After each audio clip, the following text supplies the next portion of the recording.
अस्सलाम वालेकुम, कैसे हैं आप सब? उम्मीद करती हूँ आप सब खैरियत से होंगे। नया दिन नया ब्लॉग, और आपने मेरा थंबनेल देखा होगा। मतलब कल से ना मुझे हम लोगों को कुछ समझ ही नहीं आता कि ये अचानक हुआ क्या है। मतलब ज़िंदगी मौत का कुछ भी भरोसा नहीं होता है। और यकीन करें कि कुछ ऐसी फीलिंग पहले से ही आनी शुरू हो जाती कि यार नहीं कुछ होने वाला है, यार नहीं कुछ होगा। तो ऐसे ही सडनली और ऐसी फौतगी हुई है ना, ऐसी फौतगी हुई है कि मतलब हमारे महल्ले के अंदर ना एक कोहराम मचा हुआ है। उसकी वजह से मतलब इतना ज़्यादा।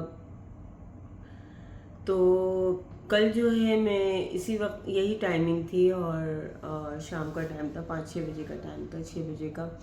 और मैं भाभी के साथ जो थी नहीं, मैं उस वक्त ना मैंने यंगो बुलाई थी। वो 15-20 मिनट यंगो ले रही थी आने में, क्योंकि ईद की वजह से गाड़ियों वगैरह, आपको पता है रश वगैरह चल रहा है। तो मैं बैठी हुई थी, मैंने कहा चलो मैं घर पे फ़ोन कर लेती हूँ। तो मैंने एक दफ़ा किया, 2 दफ़ा किया, तो किसी ने फ़ोन नहीं उठाया। फिर मैंने भाई वाले नंबर पे कॉल किया, तो उसके बाद फिर भाई से बात कर रही थी, तो इतने में फिर भाभी आई। तो भाभी से मैं बात कर, तो भाभी मेरी बहुत बहुत बहुत रो रही थी। मैंने कहा क्या हो गया भाभी? तो कहने लगी कि ना तुम्हें पता था कि भाई के बेटे का इंतकाल हो गया। मैंने कहा कौन से बेटे का? तो उनके तो बच्चे ही सारे छोटे हैं। मतलब ऐसे हैं कि सबसे बड़ी बेटी जो होगी वो हमारे शाज़ेब की एज की होगी, और उसकी भी डेथ हो गई है। उससे छोटी जो है वो अरीशा की बेस्ट फ्रेंड है, शादीशुदा है माशाल्लाह, उसका बच्चा भी है। तो वो अरीशा की सबसे बड़े मतलब बच्चे अरीशा की हैं। तो वो तो भाई तो उससे भी छोटा है, तीसरे नंबर का भाई है, और उसके बाद फिर 5वें नंबर का भाई है। मतलब ट्विंस हैं। तो मैं बिल्कुल हैरत ज़दा हो गई। मैंने कहा कि ये मतलब कैसे क्या? तो कहने लगे कि सायमा अभी बच्चे ने हमारे हाथ में दम दिया है। मतलब उसका बच्चे का दम भी हमारे ही घर में निकला है। कहने लगी सायमा उसने हिचकियाँ ले ली हैं। सायमा वो बच्चा नहीं, वो उसको तस्दीक के लिए हॉस्पिटल ले गए, लेकिन तुम्हारे भाई ने चेक कर लिया था वो बच्चा नहीं बचा है। 18-19 साल का बच्चा।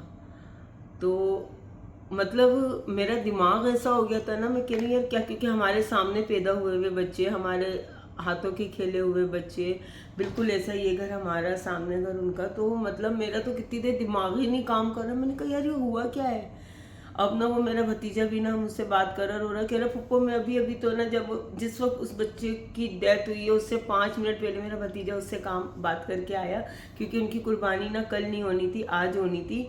तो उसने ना जिद करके ना कल ही कुर्बानी करवा ली अपने घर में, और कुर्बानी उसने लेट हुई है काफ़ी। तो इसलिए ना फ्री होते होते उनको शाम हो गई। तो भतीजा उससे बात कर रहा था, तो कहने लगा यार तुम लोगों ने आज ही कुर्बानी कर ली? तो कहने लगा हाँ यार बस जान छूट गई, अभी थोड़ा सा गोश्त रह गया है, गोश्त लेके रह के बस ये बाहर का सफाई करके तो ना बस ये कि जान छूट गई है, फिर ना सब काम वाम फ्री हो जाएगा। तो आज ही उस बच्चे ने अपने घर अपने बहनों को, शादीशुदा बहनों को घर पे बुलाया, अपने जो दूसरे चाचा वगैरह जो भी हैं सबको घर पे बुलाया कि नहीं आज ही हम गाय काट देंगे, आज ही ना कुर्बानी कर देंगे। और आपको पता है हमारी छोटी छोटी सी जो बे एहतियाती होती है ना, छोटी छोटी सी, और शाम के ना 4-5 बजे के टाइम आपको पता है कि बकरीद के अंदर, बड़ी ईद के अंदर नॉर्मली महला खाली होता है, क्योंकि हमारा इतना कंजेस्टेड है, गेट से गेट मिला हुआ है, घर से घर मिला हुआ है। लेकिन उसके बाद भी वो बच्चा नीचे गोश्त लेके अपने दोस्त को देने के लिए गोश्त आया था, और अपने दोस्त को उसने गोश्त दिया। उसके घर का गाय का बचा हुआ चारा था, उसने उसको वो चारे का बोरा दिया, कहने लगे चारे का बोरा ले जाओ। वो नंगे पैर था, बाहर सब फर्श में पानी पड़ा हुआ था, गीला था, उसके कपड़े भी गीले हो रहे थे। तो वो एक फ़ैन उन्होंने कुर्बानी के जानवर के लिए लगाया था गर्मी की वजह से, तो वो फ़ैन उसको उतारना, तो वो फ़ैन का ना तार थोड़ा सा कटा हुआ था, वो तार कटा हुआ था, तो उस पर टेप भी लगा हुआ था, लेकिन उसके बाद भी वो अच्छे से ना कवर नहीं हुआ था, और वो उनके लोहे के दरवाजे से लगा हुआ था। तो वो जैसे ही उसने पंखे के लिए उस पर हाथ लगाया है, तो बस वो वहीं पे चिपक के, और मतलब फिर वही लड़के ने ना देख के उसको एकदम से जो चारे का बोरा था उससे वो करके हटा के एकदम गिराया, उसने शोर मचाया। तो मेरी बड़ी वाली भाभी सबसे पहले बाहर निकल के भागी हैं ये लोग। तो जब देखा तो बच्चे को ना करंट लगा था, तो सारे जमा हो गए, तो उसको फ़ौरन ले जाके हमारे घर में कमरे में रखा।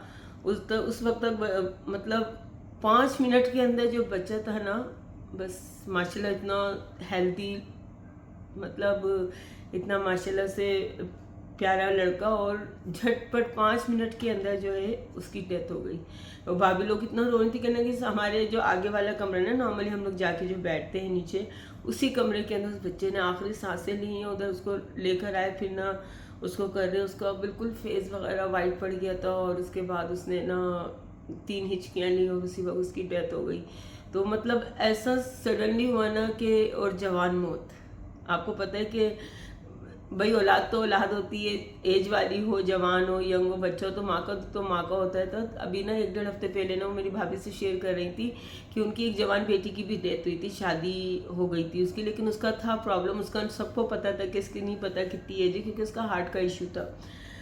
तो कहने लगी कि मेरी बेटी का ना सब्र मुझे अब आया है इतने सालों बाद, और अभी जवान बेटी की डेथ, वो भी ईद वाले दिन। तो बस आप लोग बहुत बहुत सारी दुआएं कीजिएगा कि अल्लाह पाक उनको सब्र दे, क्योंकि हम सिर्फ दुआ ही कर सकते ना, लेकिन वो औरत जिसने अपने जवान बेटे को खोया और एकदम सडनली इस तरीके से नागहानी जो मौत होती है, नागहानी जो आफत आती है, इसी तरीके से हुआ है। तो बस अल्लाह पाक उनको बहुत बहुत सब्र दे और बच्चे को जो है जन्नतुल फिरदौस में आला मुकाम दे। तो कल से हम लोगों का ना दिमाग ऐसा हो रहा था, मैंने जब अरीशा को फ़ोन करा, क्योंकि अरीशा की उसकी बहन के साथ बहुत बेस्ट फ्रेंडशिप है, बहुत ज़्यादा। तो अरीशा इतना रोई है कि मुइज़ का इंतकाल हो गया, पप्पू मुइज़ का इंतकाल। मैंने कहा हाँ बेटा। उसके बाद तो आज अरीशा ना आई भी थी घर पर, और आज वो मैयत के लिए ही आई थी दोपहर में कि ना नहीं पप्पू मैं जनाजे में लाजमी शामिल होंगी, तो वो भी आई भी थी। और मतलब ऐसा कौन था जो इलाके का ना पहुंचा, और इतना मतलब इतना प्यारा बच्चा, इतना मतलब अल्लाह की तरफ से सडनली हम लोगों की जो छोटी छोटी बेहतियाती होती है ना, ये बहुत मतलब इससे इतने सादा इंसिडेंट होते हैं, इतने, फिर भी हम इन सब चीज़ों से नहीं सीखते हैं। तो मतलब हमारे पास अल्फाज नहीं होते बोलने के लिए कि हम क्या बोले। कल मैं इतने अच्छे से ब्लॉग बना रही थी, सारा कुछ, जब मैंने खबर सुनी ना, यकीन करें मेरे हाथ पैर कांप गए थे, मेरी इतनी हिम्मत ही नहीं हुई कि मैं 2 घंटे 1.5 घंटे तो अपने घर में बैठी हूँ, मैंने कैंसिल कर दिया यंगो अमृता। आज तो छोटी सी बच्ची है, उसको मैं क्या बोलूँ। उसको मैं रात को 9:30 बजे ना सिटी सेंटर लेके गई हूँ, कि मैंने कहा चलो बच्ची को लेके चले जाऊँ, ईद का दिन है, सारा दिन घर पे रही, और अभी ना मुझे परेशान देख के वो भी परेशान हो रही। आज भी हम सुबह से ऐसे ही बैठे हुए, और यकीन करें कि मतलब जब कुछ होने वाला होता है ना करीबी या कुछ हमारे आसपास, तो शायद हम लोग को पहले से अंदाज़ा हो रहा होता है। कल पहली दफ़ा ऐसा हुआ है हमारे घर में, ईद के दिन की सुबह का नाश्ता नहीं बना है। हमारे घर में सुबह नाश्ता नहीं बना था, क्योंकि मैंने भाभी से पूछा, भाभी हमारी हमेशा पूरी तरकारी ये सब चीज़ें सुबह के टाइम बनती थी, और वो नहीं बना। तो घर वालों से पूछा कि ना, मैंने पूछा भाभी से कि आज आप लोगों ने नाश्ते में नाश्ता बनाया था, क्या बनाया? तो भाभी कहने लगी ना, आज तो साइमा हमने बनाया ही नहीं, क्योंकि एक तो कल से ना पता नहीं क्यों दिल अजीब से हो रहा है, क्योंकि परसों भी एक डेथ हुई है हमारी, और वो भी इतनी कोई एज वाली नहीं हुई थी, वो जान पहचान में थी वो भी, और वो मतलब 45-50 ईयर्स के थे। सडनली उनकी डेथ हुई, यानी कि वो कुर्बानी का जानवर लेने जा रहे थे, एक्सीडेंट हुआ और हेलमेट के अंदर ही उनका ब्रेन वगैरह आ गया। तो मतलब इतनी नागहानी थी वो भी। तो परसों रात में हुआ, तो मतलब चांद रात से एक दिन पहले रात में डेथ हुई, तो चांद रात वाले दिन उनकी तदफीन थी। तो भाभी लोग वहीं से सब ये लोग होकर आए थे, तो उन लोगों का दिल वैसे ही अजीब सा हो रहा था कि सडनली इस तरीके से सुना। उसके बाद ना पहली दफ़ा ऐसा हुआ, मैं आयशा से ना, बल्कि अगर मैं लगा सकती तो मैं ज़रूर आपको सुनाती। व्हाट्सएप पे मैं उससे बात कर रही थी, मैंने कहा आयशा ने ना जो छोटा सा उस दिन ब्लॉग बनाया था, मैंने कहा आयशा चांद रात को मेहंदी वगैरह लगा रही, बेटा छोटा सा ब्लॉग बना के देना, मैं लगाऊंगी। तो कहने लगी फूफो पता नहीं कि मुझे मेहंदी लगाने का दिल ही नहीं कर रहा, मैं नहीं लगा रही। तो मैंने कहा आयशा तुम्हारा दिल नहीं कर रहा? मैंने कहा हानि तो करी नहीं फूफो, हानि भी नहीं लगा रही है, मैं भी नहीं लगा रही हूँ, हम लोग मेहंदी नहीं लगा रहे। उन लोगों ने, बच्चियों ने ना मेहंदी लगाई, ना कुछ किया, ना कल सुबह जो है नाश्ता हमारे घर में बना, कुछ भी नहीं बना। बस वैसे ही ना बाहर से पराठे बना के और चाय बना के नाश्ता इन लोगों ने करके जानवर कुर्बान कर दिया था। तो बस इन लोगों को ना कुछ ऐसी फीलिंग आ रही थी कि नहीं पता नहीं कुछ हो जाएगा या कुछ, मतलब अजीब सा दिल घबराहट सा होता, कुछ करने का दिल नहीं चाह रहा था। तो इस तरीके से हुआ है। तो बस मतलब ऐसा, मतलब अल्फाज नहीं है हमारे पास बोलने के, हम किसी को तसल्ली भी नहीं दे सकते इस चीज़ की ना।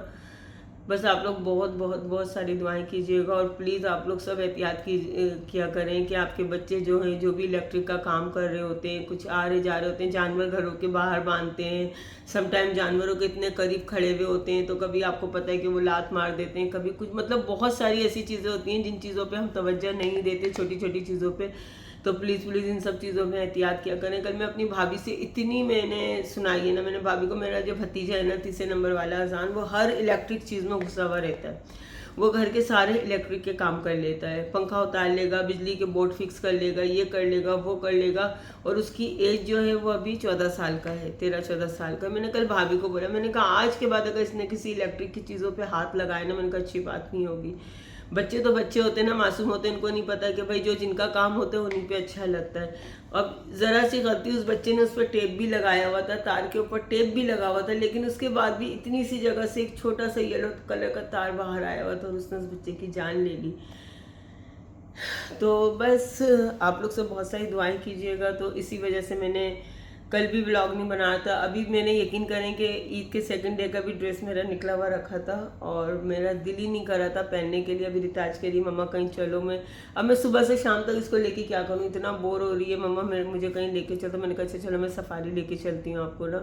तो वो वहाँ जाती, मुझे थोड़ा सा घर का सामान भी लेना, तो मैंने कहा वो भी ले लूँगी, क्योंकि मैंने ईद पे ग्रॉसरी तो की नहीं थी, मैंने थोड़ा सा ऑनलाइन ऑर्डर करके मंगा लिया था।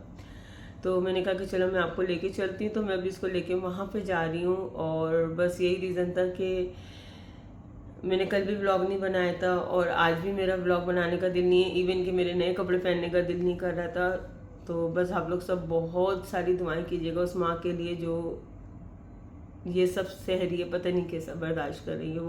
वो बिल्कुल उनका दिमाग काम नहीं कर रहा है, बिल्कुल एकदम ऐसी हो गई है कि कुछ नहीं। पतीले खोल खोल के कल दिखा रही थी वो कि देखो इसने मुइज़ ने ना कलेजी पकवाई है, ये मुइज़ ने पुलाव बनवाया है, खाना भी पूरा रेडी नहीं हुआ था, आधा कच्चा आधा पक्का ऐसी खाना वो खोल खोल के दिखा रही थी।